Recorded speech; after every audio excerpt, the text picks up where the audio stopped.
Everyone, may be you all know I am a 12th grader NEET aspirant. नहीं भी जानते होगे तो अब जान जाओ, क्योंकि यार तुम लोग जानोगे तभी तो मुझे बताओगे कि मैं हूँ कौन। क्योंकि मैं कभी कभी अपने आप को भूल जाती हूँ कि मैं हूँ कौन, मेरी आइडेंटिटी क्या है। इसलिए मैं तुम लोग को बता दे रही हूँ। तो इस the day third of my NEET journey, तुम लोग को पता ही है कि मैं जीरो से हर चीज़ स्टार्ट कर रही हूँ। तो जो भी जीरो से स्टार्ट करा वो मेरे साथ लग सकता है, क्योंकि मैंने हर एक टीचर अपने कमेंट सेक्शन में मेंशन कर दिया है कि मैं किस किस टीचरों से पढ़ रही हूँ। हाँ, मैंने यूट्यूब का सबका मेंशन किया। आई नो बहुत लोग बैच नहीं ले सकते, इस वजह से उनके लिए मैंने स्पेशली सारे फेवरेट अच्छे अच्छे प्यारे प्यारे क्यूट टीचर्स ढूंढ के रखे हैं। तो तुम उन लोग से पढ़ सकते हो। और तुम लोग लॉन्ग वीडियो मतलब पूरी वीडियो देख लेना, क्योंकि मैंने लास्ट में अपना पूरा प्लानर बताया कि मैं इसमें अपनी पूरी होल नीट जर्नी, मैंने जो भी जीरो से स्टार्ट किया वो मैं कैसे स्टडी करने वाली। तुम लोग को मैं बता रही हूँ, मैंने नवंबर से अपना स्टार्ट किया था कि मैं नवंबर से एकदम सीरियस हो जाऊंगी। तो अब मेरा अक्टूबर तो खत्म हो चुका है, मेरा क्या आपका भी अक्टूबर खत्म हो चुका है, तो अब नवंबर स्टार्ट होने वाला है। तो ज़्यादा बकबक नहीं करते, आज जो मैंने पढ़ा था वो मैं तुम लोग को बता देती हूँ। तो मैंने अपनी सुबह की शुरुआत ही सबसे बकवास सब्जेक्ट उठा करके कर दी थी, वो थी फिजिक्स। और मैंने उसमें कैपेसिटर वाला चैप्टर किया था। तुम लोगों को पता है कैपेसिटर वाला चैप्टर 12th का ही, तो मैंने 12th का एमआर सर से अपना कैपेसिटर वाला चैप्टर ऑलमोस्ट 2 घंटे का लेक्चर लगाया था। वो आई थिंक 5 आवर्स का लेक्चर है, तो 2 दिन में मेरा कंप्लीट हो जाएगा। आज मैंने 2 आवर का कर लिया, कल मैं 3 आवर का किसी भी तरीके से मुड़ा के कर ही लूँगी, तो वो मेरा हो जाएगा। उसके बाद मैंने 12th का ही अपना जूलॉजी किया, जो मेरे प्यारे अर्पित सर पढ़ा रहे थे। बायोटेक्नोलॉजी एंड प्रिंसिपल वाला चैप्टर ये था।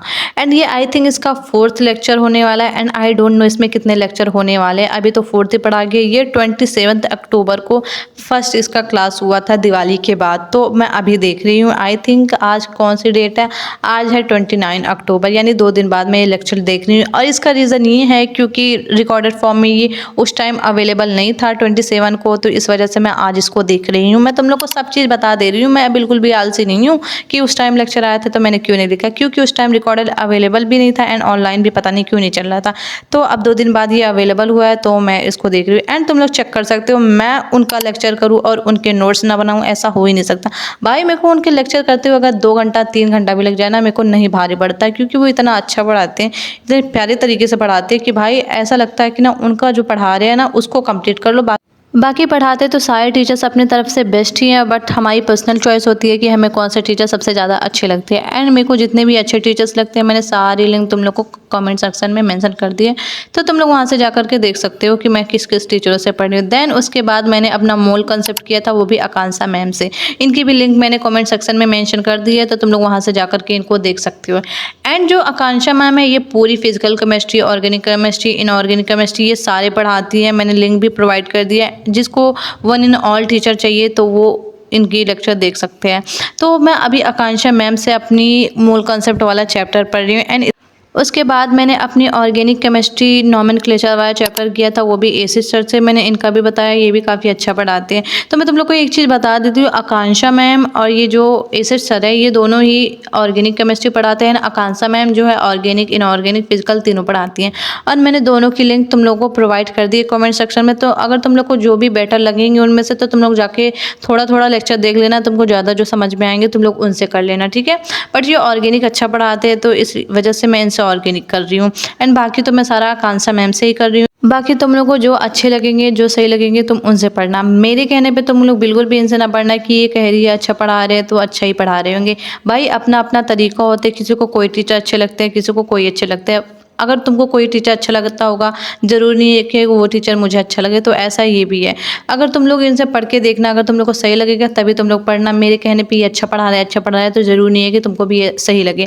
और मैं तुम लोग को एक चीज़ फिर से बता दे रही है, अगर तुम लोग के पास बैच है तो तुम लोग प्लीज़ अपने बैच से पढ़ो। मेरे या दूसरे यूट्यूबर या किसी से कहने से कि ये अच्छा पढ़ा रहे हैं, वो अच्छा पढ़ा रहे हैं, तो तुम लोग उनसे पढ़ो। प्लीज़ तुम लोग अपने टीचर्स पर ट्रस्ट करो। अगर तुम लोगों ने पैसे देकर वो बैच लिया तो कुछ सोच समझ के ही लिया होगा, तो तुम लोग उनसे ही पढ़ो।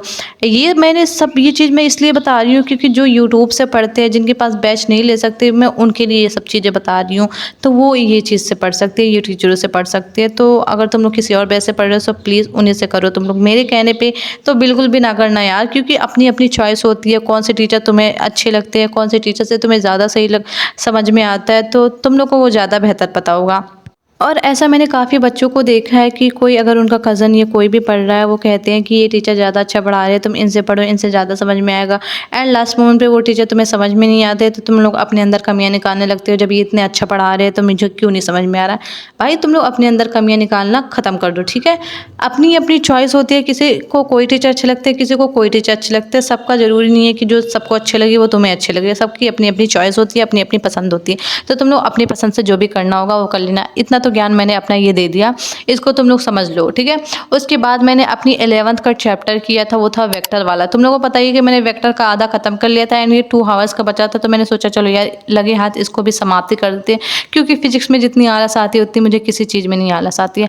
अभी तक मैंने तुम लोग को जितनी भी चीज़ें बताई वो सब उससे रिलेटेड थी कि मैंने 2 दिन में कितने स्टडी किए। मैंने 2 दिन में इतना नहीं किया था, मैंने और भी चीज़ें की थी, बट हर चीज़ शूट करना नॉट पॉसिबल। मैं तुम लोग को फिर से भी बता दे रही हूँ, क्योंकि जब मैं शूट करती हूँ, स्टडी करती हूँ ना, तो मेरे को लगता है कि पीछे से मुझे कोई घूर रहा है। इट मीन्स मुझे कैमरा घूर रहा है, तुम लोग इसका मतलब समझ लो, ठीक है। तो हर चीज़ मैंने नहीं शूट की थी, बट इन शॉर्ट मैंने इनडायरेक्टली जो भी तुम लोग समझ लो कि मैंने जितना मतलब किया था, मैंने होलसमली तुम लोग को बता दिया कि मैंने ऐसे ऐसे इतना किया था।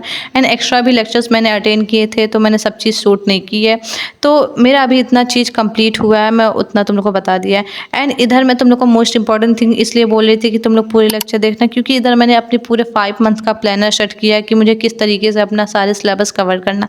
बट ये सब जो मैंने इधर मेंशन कर रखा है, जो लिखा है, वो सब होल समरी है कि मुझे इतने दिनों में इतने सारे चैप्टर्स कंप्लीट करने हैं। तो ये ज़रूरी नहीं है कि मेरा इसी टाइम हो जाए, इसलिए मैंने अपना अप्रैल मंथ छोड़ दिया है, जिसमें अगर मेरा इतना नहीं हो पाएगा, थोड़ा मैं अप्रैल का लूँगी, तो उसमें मैं सारी चीज़ें कवर कर लूँगी। ज़रूरी नहीं है कि तुम लोग का जिस टाइम तुम लोग सोचो उसी टाइम हो सके, बट इस वजह से मैंने अपना 1 मंथ छोड़ दिया। तुम लोग सोचो कि 5 मंथ्स का प्लान है, इसने किस हिसाब से बनाया, कौन से हिसाब से ये गिनती लगा रही है कि 5 मंथ्स बस नीट के बच्चे हुए, सब बच्चों को डरा रही है। मैं किसी को नहीं डरा रही, ये मेरा पर्सनली मेरा माइंडसेट है कि 5 मंथ्स में मुझे सारे सिलेबस अपने कवर करने हैं। और अप्रैल का मंथ मैंने इस वजह से छोड़ा है, क्योंकि जो मेरा फरवरी वाला मंथ होगा उसमें मेरे बोर्ड्स एग्ज़ाम चलेंगे, तो उसमें मैं अपने 11th का सिलेबस को तो नहीं फोकस कर पाऊँगी, क्योंकि उस टाइम बोर्ड्स एग्ज़ाम होंगे तो मुझे एग्ज़ाम्स देने होंगे, तो मैं उस पर ज़्यादा फोकस करूँगी। तो इस वजह से मैंने अपना अप्रैल का मंथ छोड़ा है, जिसमें मैं अपना रिवीजन कर लूँगी, और जो मैंने फरवरी में नहीं कंप्लीट कर पाई थी उसमें मैं अपना अप्रैल का थोड़ा एडजस्ट कर लूँगी। तो इस वजह से मैंने इतना सब सोचा है। बाकी तो बाय बाय, अल्लाह हाफिज़।